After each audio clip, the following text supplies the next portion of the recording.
Vou aproveitar e mandar um abraço aqui pro meu amigo Gregório.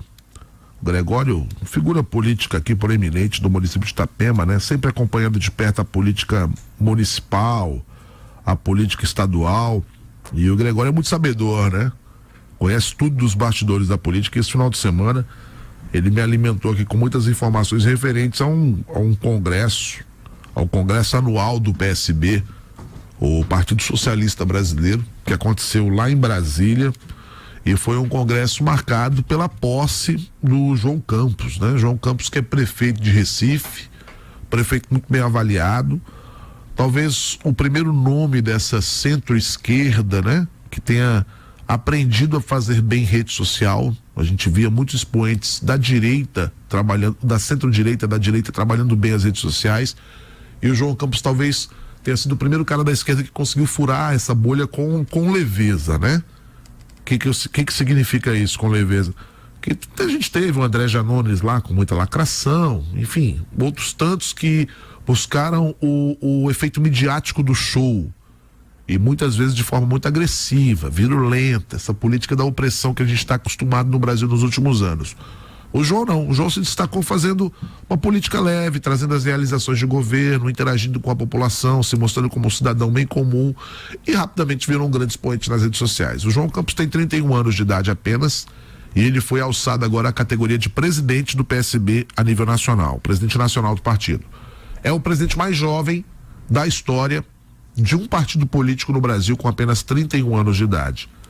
E o discurso dele é um discurso que me chama muita atenção, porque ele costuma dizer que ele não está lá para lacrar, ele está lá para fazer a boa política e para atender os anseios da população em primeiro lugar.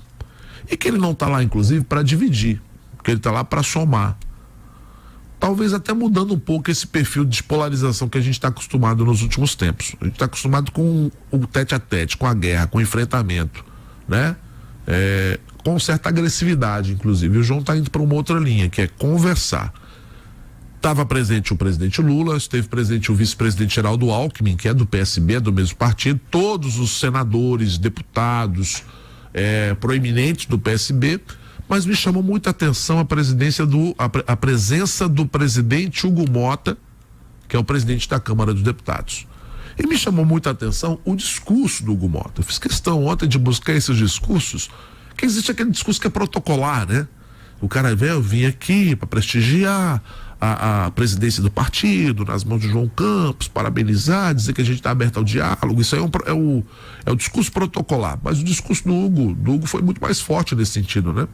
Ele disse que o João seria o futuro da esquerda brasileira, e isso é muito forte, porque se você olhar à direita, e eu costumo dizer isso aqui para quem já acompanha os meus comentários há algum tempo, a direita conseguiu produzir ao longo das últimas décadas, dos últimos anos, na verdade, da última década, muitas lideranças. Com o Bolsonaro isso inclusive se potencializou, né? Com o Bolsonaro surgiu o Tarcísio, surgiu o Nicolas, surgiram outros nomes importantes, alguns já com algum tipo de história na política, mas que conseguiram se alinhar com o bolsonarismo e de alguma forma ganhar com isso. O caso do Caiado, do Ratinho Júnior, enfim. Então, são nomes proeminentes da direita. A direita conseguiu construir lideranças e renovação, e a esquerda tinha parado no Lula. Houve um ensaio com Fernando Haddad, mas a derrota na prefeitura de São Paulo em 2016 doeu muito ao PT. Houveram ensaios com o Guilherme Boulos, que foi duplamente derrotado para a prefeitura de São Paulo, e hoje é deputado federal, que não conseguiu alçar um voo maior. Então a esquerda sempre se ressentia de lideranças mais jovens, na faixa ali dos 45, 50, 55 anos, quer dizer, aquela idade madura para assumir cargos grandes do executivo, né? E falta esse limbo aí, realmente tem uma lacuna na formação de lideranças da esquerda. E o João apareceu, mas o João apareceu de uma forma diferente, né? E deixando de lado essa questão ideológica, tirando do meio essas questões polêmicas e dizendo, olha, questão ideológica é com o parlamento. Quem fala sobre cultura, valores, costumes, né? Pauta identitária, pauta ideológica, banheiro assim, banheiro assado, família tradicional, questão religiosa, quem trata disso é o Congresso. Eu vou ser um executor.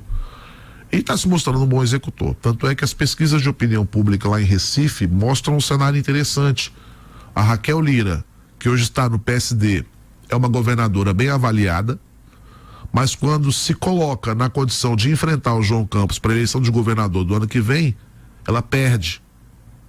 As pesquisas sérias mostram 60 a 30 e pouco, para você ter uma ideia. Então, mesmo sendo uma governadora com grande prestígio, com grande aprovação popular, ela perderia para o João, que tem apenas 31 anos.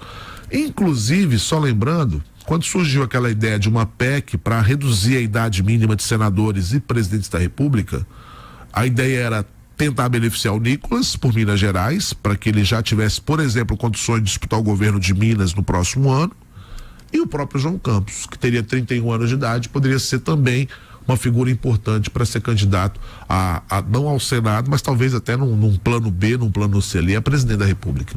Então, ficam esses cenários importantes e essa grande movimentação feita pelo PSB. Essa semana a gente também é muito decisiva no Congresso, viu? Muito decisiva, porque tudo indica que a CPMI, essa CPMI do INSS, né? Que pretende investigar essa ladroagem toda aí de 6 bilhões desviados dos pobres velhinhos.